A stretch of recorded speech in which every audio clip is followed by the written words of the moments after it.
একটু একটু শুনেন। জগন্নাথ বিশ্ববিদ্যালয়ের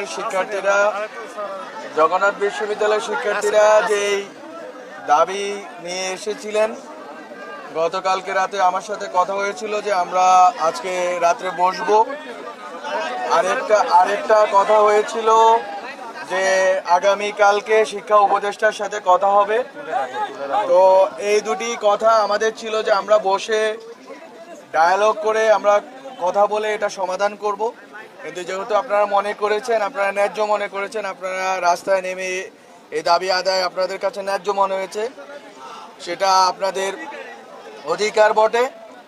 এখন আমাদের বক্তব্য হচ্ছে, আজকে যেভাবে আন্দোলনে, প্রথম কথা আমি যেটা বলতে চাই, আজকে যেভাবে আন্দোলনে পুলিশের কিছু সদস্য হয়তো আপনার উস্কানি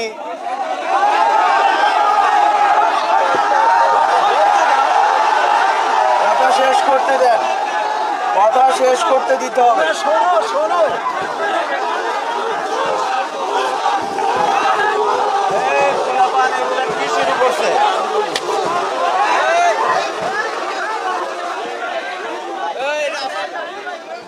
আমি কথা বলবো না। মাথায় মাছ থেকে